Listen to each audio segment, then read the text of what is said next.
Hey y'all, I am back with another video. This is actually my birthday vlog for my 40th birthday. It's time for me to plan my next vacation, and I realized I haven't even posted my last vacation. If you happen to be new here, my name is Nasia. I am an LPN, a wife, a mother, and most importantly, a black woman. If you are returning, thank you for your support, and I hope you enjoy this vlog. On the way to... Where are we on the way to? To get schnitzel. First of all, we're on our way to Reykjavik, Iceland, to get reindeer burgers, shark pizza, 4 minutes. black crust pizza. What else we gonna eat? Black crust. What is it? Shark pizza. And then they got it's another animal too from the sea that they put on the pizza. Well, I don't know if it's whale. flubber. I don't think flubber was an animal, was it?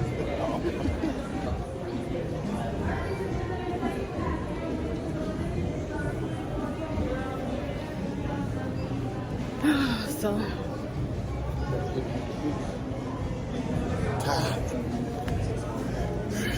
I don't have one. Oh, I do have one. My thing is my one. So we actually got notification that for our flight, and it was delayed. Hoping on the way home we don't get delayed. And I'm tired. Yeah, we've been hiking, and we done ate. $30 for 2 values. We do that anyway. 2 values. We do that anyway. 30. Yeah, 40 at Chick-fil-A. 30 something. Part of us stressing. What He is was stressing. So it's time for us to hop on the red eye, and I gave my husband very specific instructions. Sleep on the flight, because when we get off this flight, we need to hit the ground running. Do you think he listened? He didn't.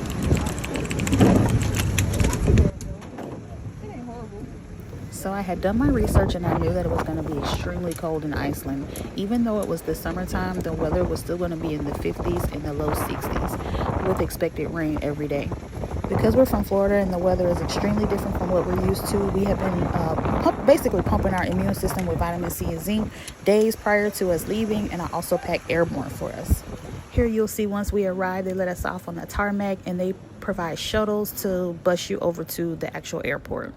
Our first stop was Sabaro, because there was a young lady that posted a video who said that you could get a hotspot from there, but those people acted like they didn't know what I was talking about. This is where things began to get a little bit crazy, because at the airport there's supposed to be all of these car stations where you can discuss your rental car. We were looking for the transportation to get to the place, not knowing that the Enterprise was just around probably like maybe like 500 feet on the opposite side of another building that's directly across from the airport. But needless to say, we found it. Probably was about an hour and a half later, and yeah, we found it. There was a black man working at Enterprise, and so he got to talking to us. He was extremely nice. He was extremely informative. He ended up giving us he ended up adding one of the drivers for free, which was my husband, because I'd reserved everything. So he added my husband as a driver for free. He gave us a mobile Wi-Fi. You basically just plug it into your cigarette lighter in the car, and then you can use Wi-Fi from there, which came in handy. Like, if you're going, you're gonna need Wi-Fi, because if you don't want to pay for international rates, you're gonna want to use your Wi-Fi, which really came in handy, because although the vehicle has GPS and everything, you can just type in the address, but when you're using Google Maps, it's so much easier. You can just type in the name of the location versus having the actual address. With the vehicle, you need the actual address as to where you're going, or you're gonna get lost. So we did our little inspection of the vehicle, and we were on our way. The drive from the airport to the city was about 40 minutes. Nothing out here. There ain't nothing out here. No Checkers, Burger King, Wendy's, no nothing. Look at it. Ain't no grass. No grass. But this way she wanted to go.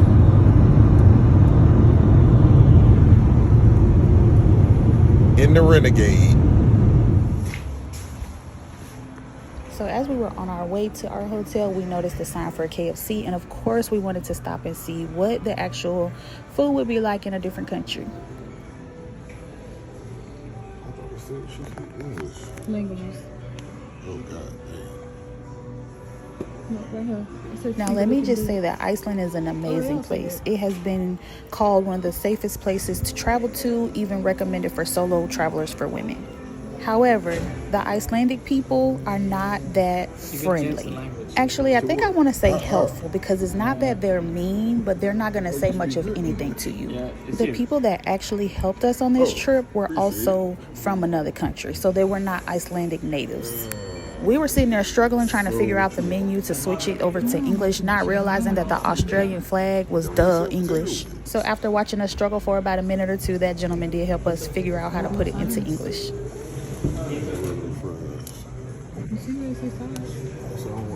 Let's go.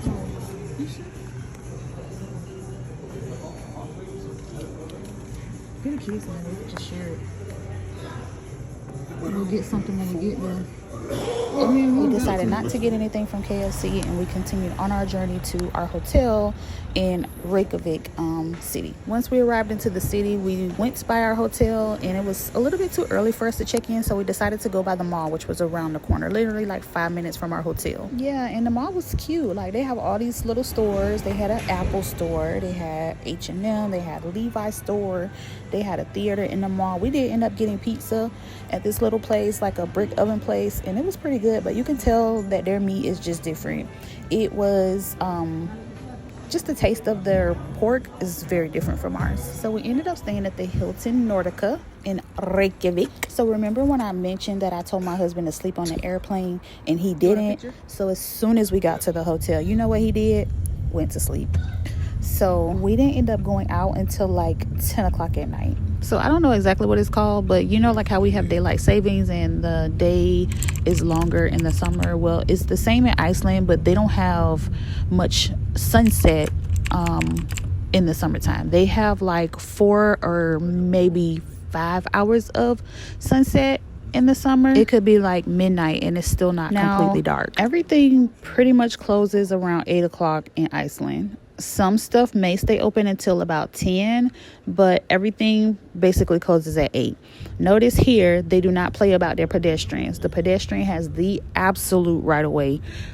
It's supposed to be like that in America, but I mean, these people do not play when it comes to the pedestrians. When they see that light turn green for them to walk, they walking. You better not be running a light, because you're gonna hurt somebody. I'm actually kind of glad that we took some time and like waited until later to actually come out, because the roads are very different. Their signs are different. I was not used to the way the signs are.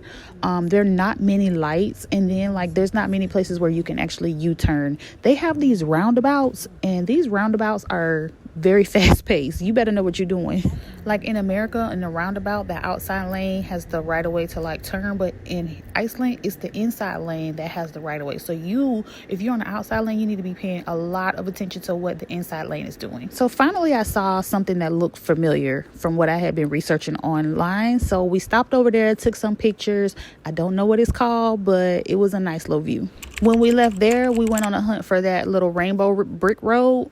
I couldn't figure out how to get to it with the vehicle, so we got out and started walking. We did run up on this cathedral. It's very popular cathedral. You can see like when you go to the top of it, well, we won't be going to the top of it because it's like almost midnight, but when you do go to the top of it, you can see like all of Reykjavik.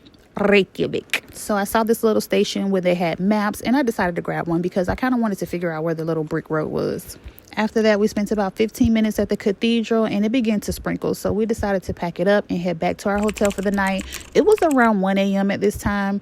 And yeah, we ended up staying up quite a long time after that. We are still in the US of A at this point. That is a wrap for day 1. You know what to do. Go ahead and smash all the buttons. Come back tomorrow for part 2.